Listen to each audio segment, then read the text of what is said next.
สบายดีทุกคนคลิปวิดีโอนี้จะมาสอนวิธีการซื้อขาย P2P ผ่าน Binance เนาะหรือว่าผ่าน Bitkik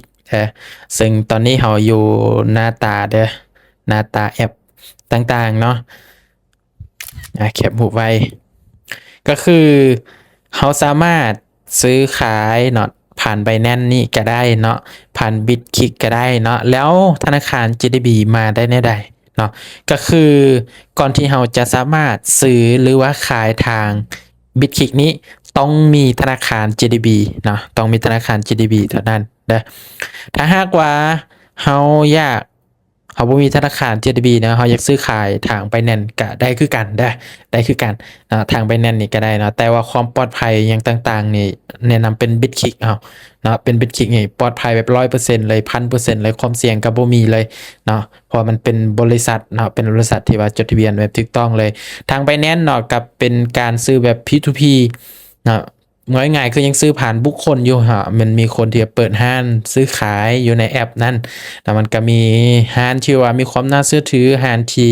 บ่มีความน่าเชื่อถือฉะนั้นต้องระมัดระวังต้องศึกษาให้ดีๆก่อนเนาะหลังจากนั้นเราจะโอนหา BX ได้แนวใดXRChange ได้แนวใดเ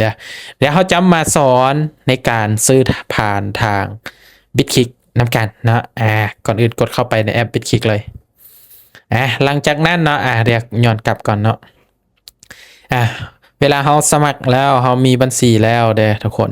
เราก็จะเห็นคำว่าการซื้อขายอยู่บนนี้กดเข้าไปแล้วมากดคำว่าการซื้อการขายเนาะตัวสุดท้ายพี่เลย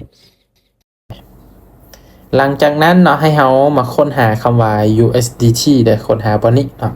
USDT USDT แล้วจิ้มเข้าไปเลย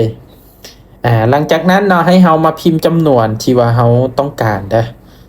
จำนวนที่เราต้องการเดี๋ยวเลือกเป็นเงินกีบก่อนเนาะเลือกเป็นเงินกีบก่อนเด้อนะเลือกเป็นเงินกีบก่อนเนาะเดี๋ยวมากดเข้าไปเลยนะเป็นเงินกีบเงินบาทเงินดอลลาร์ก็แล้วแต่นะแต่ว่าจะเลือกเป็นเงินกีบโอเค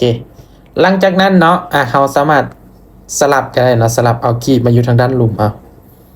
แล้วพิมพ์จำนวนเลยยกตัวอย่างพร้อมนี่เดี๋ยวจะซื้อให้เบิ่งจากซาว USDT เด้อมันจะถึงอยู่ 435,000 ให้เอากดถัดไปเลยแล้วตัวนี้ก็จะเป็นบัญชีธนาคารของเราที่ผูกไว้แล้วเนาะเป็นธนาคารของ JDB กดถัดไปนะเขายืนยันเนาะก็ถือว่าค่าธรรมเนียมอย่างกับมันจะตัดอยู่มันจะถึงอยู่1 USDT มันเท่าอยู่23จำ23,762 กีบเนาะต่อ1 USDT นะเขาซื้อซาวได้18จำปาเนาะเดี๋ยวกดซื้อเลยยืนยันในการซื้อกดติ๊กยอมหับตัวนี้นี่เนาะลืมแล้วกดการซื้อเลยหลังจากนั้นเราจะเห็น QR ตัวนี้เนาะแล้วให้เรากดดาวน์โหลด QR ตัวนี้เลยปึ๊บหลังจากดาวน์โหลดแล้วเราไปที่แอปของ JDB ปึ๊บสำเร็จเป็นทีเรียบร้อยเนาะสำเร็จเป็นทีเรียบร้อยแคปหูไว้โอเคไปในหน้าแอป Bitkik ของเราปึ้งก็ถือว่าสำเร็จนะก็ถือว่าเราได้ USDT เป็นทีเรียบร้อยละ18จำ32ตัวนี้เนาะค่าธรรมเนียมมันอาจจะแพงนะเนาะอาจจะแพงหน่อยนึงนะสำหรับค่าธรรมเนียมตัวนี้แต่ว่าความปลอดภัยมันจะให้ 100% เลยความปลอดภัยเนาะบ่ต้องย่านเนี่ยเอาเข้าบนกระเป๋าเห็นปะตอนนี้เรียนก็อยู่หน้านี้ละเนาะได้18จำปลายแล้วแต่ว่าในกระเป๋าจะค้างอยู่1 USDT ทุกคนเนาะ1 USDT แล้วบัดนี้เฮาอยากจะส่งต่อไปหาทางกระดานเทรด XRChange เฮ็ดแบบใดบัดนี้เด้อกดถอนกดเข้าบอน19นี่เนาะ USDT นี่หลังจากนั้นให้เลือกเชนเนาะ ให้เลือกเชนเป็นเชนต้องเบิ่งสำคัญตัวนี้เนาะคือเชน BNB เนาะ Smart Chain BEP 20ก็คือค่าธรรมเนียม 0.4 ก็ถือว่าแพงนะสำนี้เนาะแพงอีเธเรียมนี่แพงเนาะ มาที่เราจะเลือกเป็นเชน BNB